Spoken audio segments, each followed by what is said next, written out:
Some dreams feel attainable, but as for Vivian, this is a dream that's come true. Get comfortable, subscribe to this YouTube channel, grab your drink, and join her as she takes you through her remarkable journey to Korea. Vivian, a young teenage Nigerian girl, has always dreamed of studying in Korea and visiting the country because of her love for its culture, language, and cuisine. Her room is decorated with K-pop star posters, and she often watches K-dramas and listens to K-pop with great enthusiasm. One day, Vivian received an opportunity to study in Korea as an exchange student due to her academic excellence in Nigeria. Her parents were proud and supportive, and a few days after receiving her acceptance letter, her mother accompanied her to the airport. In Korea, Vivian stayed with a host family, Mr. and Mrs. Park, who had a son named Peter. Peter was the class monitor and one of the brightest students in his class. He was also close friends with another boy, Biden. Their bond was deep, as their parents were close companions before Biden's father passed away. While Peter and Vivian were in different classes, they sometimes walked home together after school. When Vivian started school in Korea, she met a popular but reserved classmate named Biden.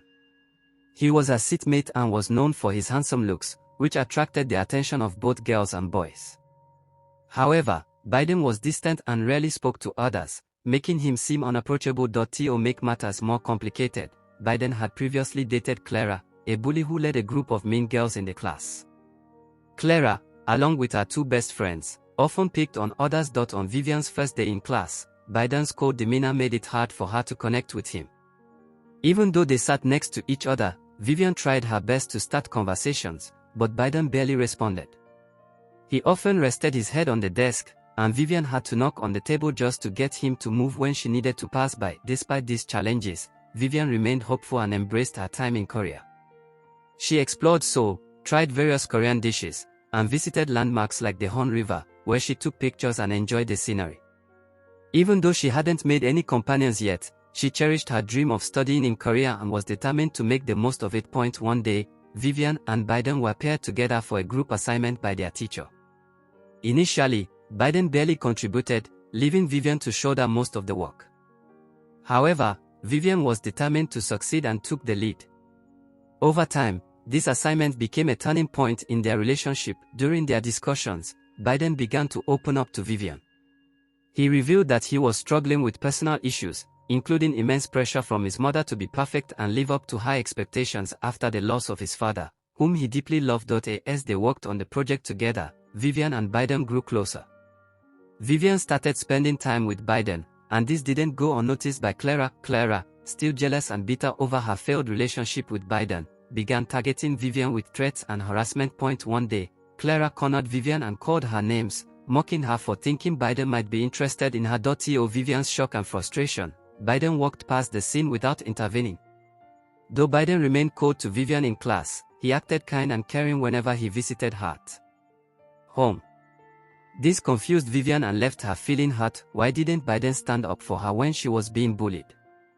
Why did he seem distant in class yet warm outside school? These unanswered questions troubled Vivian, making her question Biden's true feelings and intentions. The next day at school, Vivian couldn't hold in her frustration any longer. She dragged Biden to the hallway and confronted him. "How could you not defend me when you saw Clara bullying me?" she demanded. Biden replied coldly, "It's not my concern. You don't know Clara. She's not just some girl." Vivian was furious. "So you'd rather let her bully me than stand up for what's right?" she asked, then stormed off, leaving him behind. A few days later, their class teacher announced an upcoming field trip to the beach. The class was thrilled, but Vivian felt uneasy. She didn't look forward to spending an entire day around the bullies or the acquaintance she felt had abandoned her. On the day of the trip, everyone boarded the school bus. Biden sat at the back surrounded by a group of girls who were flirting with him, while Vivian chose a seat at the front, distancing herself from her classmates. Just as the bus was about to leave, a girl with brightly colored hair approached Vivian. "Hi, can I sit here?" the girl asked with a friendly smile. Vivian's face lit up. "Sure, why not?" she replied, her heart racing with joy. The girl introduced herself as Victoria, and they quickly struck up a lively conversation. They laughed, shared stories, and listened to music together throughout the trip. At the beach, they stuck together, opening up to one another.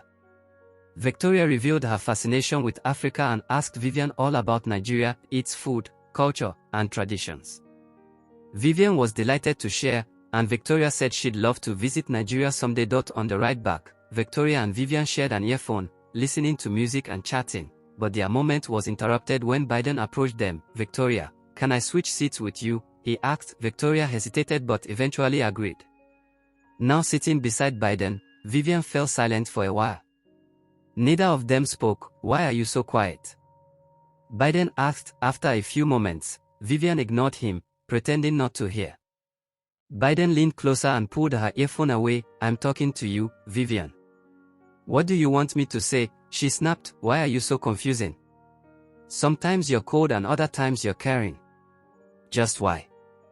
Biden leaned back with a smirk. "I've been occupied." "Occupied with what?" Vivian retorted, frustration evident in her tone. Biden interrupted before she could finish. "Are you jealous?" Vivian froze, unsure how to respond.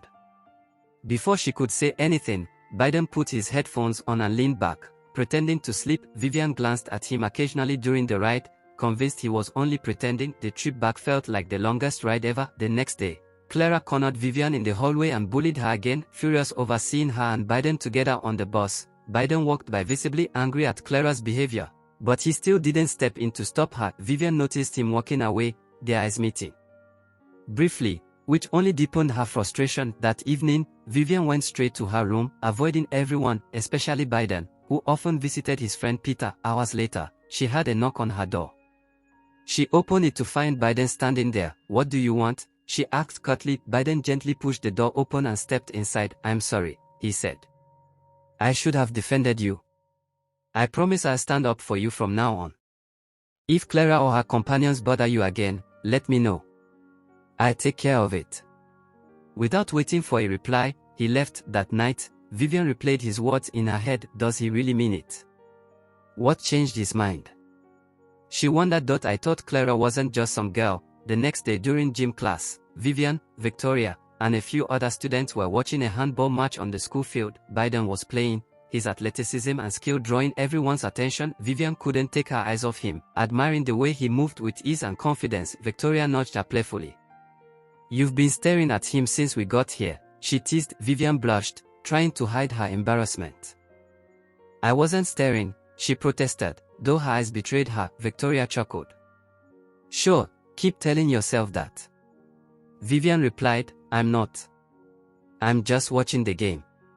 Victoria smirked knowingly. "Sure, if you say so."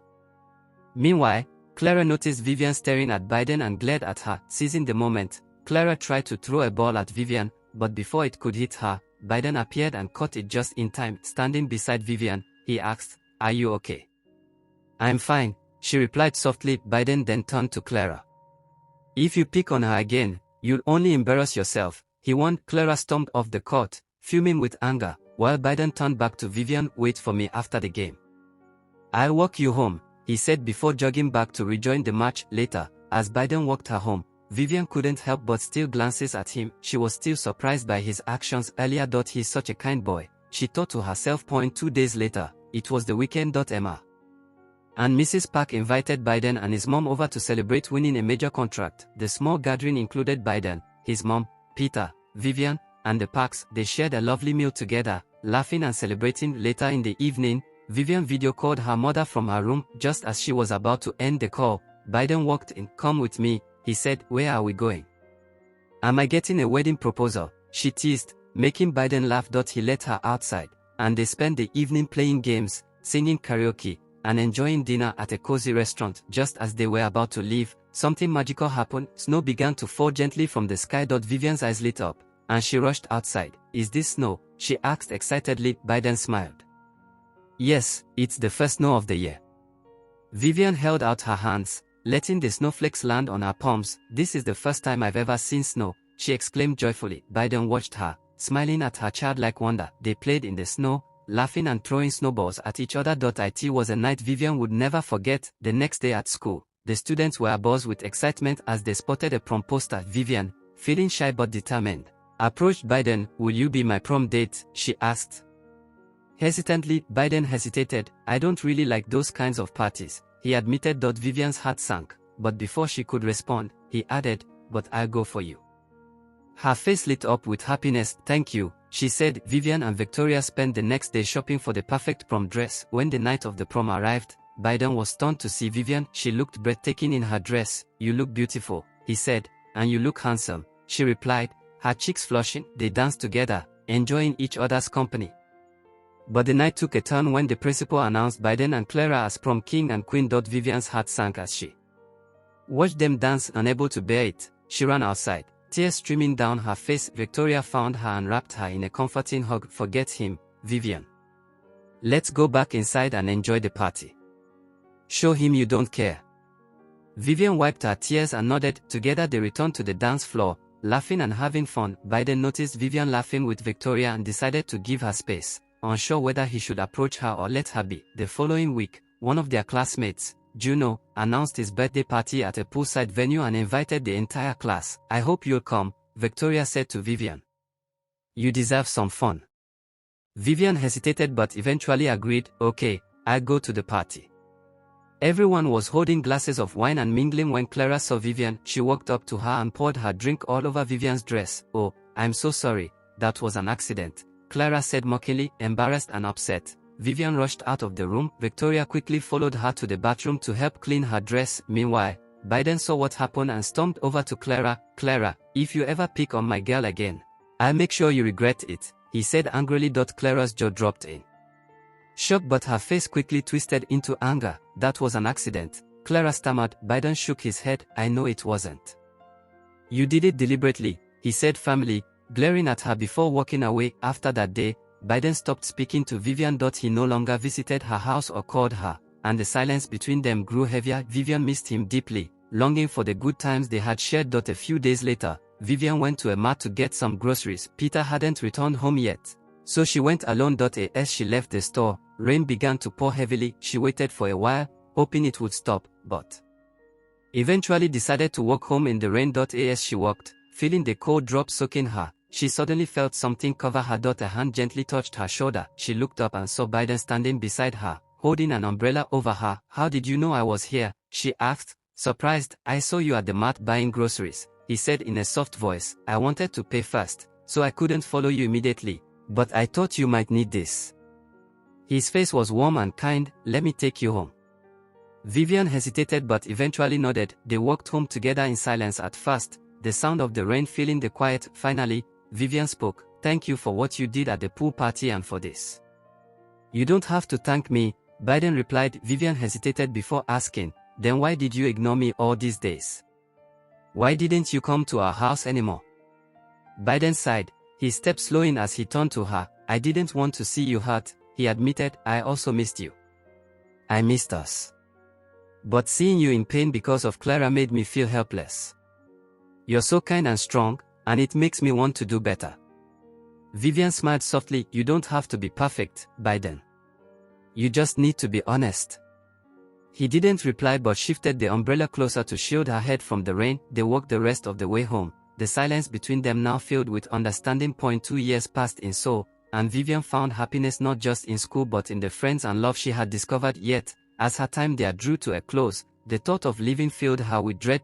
One evening, Vivian and Victoria went to their favorite restaurant for dinner. Vivian was unusually quiet, and Victoria noticed. "You've been so quiet all day. What's on your mind?" Victoria asked. Vivian sighed. "I love it here. I don't want to leave, but my parents are expecting me to return home after I graduate high school. I hate the thought of leaving." Victoria reached across the table, squeezing Vivian's hand. "Talk to your parents about it. They'll understand if you explain how much this place means to you." Encouraged by Victoria's words, Vivian confided in Biden, who smiled brightly upon hearing her worries. "I'm so happy to hear that, Vivian," Biden said. "I don't want you to leave either." Later that night, Vivian called her parents in Nigeria over a video call. She told them how much she loved her life in Seoul and how she wanted to stay to pursue her university studies. Though hesitant at first, her parents eventually agreed. Their approval filled Vivian with newfound courage to embrace her life in Seoul fully. Vivian settled into her new life as a university student, balancing classes, part-time work, and her friendships with Victoria and Biden. Her love for Biden grew stronger, and he stayed true to his promises. One evening, Biden took Vivian to the beach. As they watched the waves crash against the shore, he turned to her with a soft smile. "I'm so happy you stayed," "Vivian," he said, "you've changed my life." Vivian's heart swelled with happiness, and she smiled back, "And you've changed mine. You gave me a reason to stay. I love you, Biden." They embraced under the fading light of the sunset, their hearts full of love and gratitude for the journey they had shared. If you enjoyed this video, like, follow for more. Thanks for watching.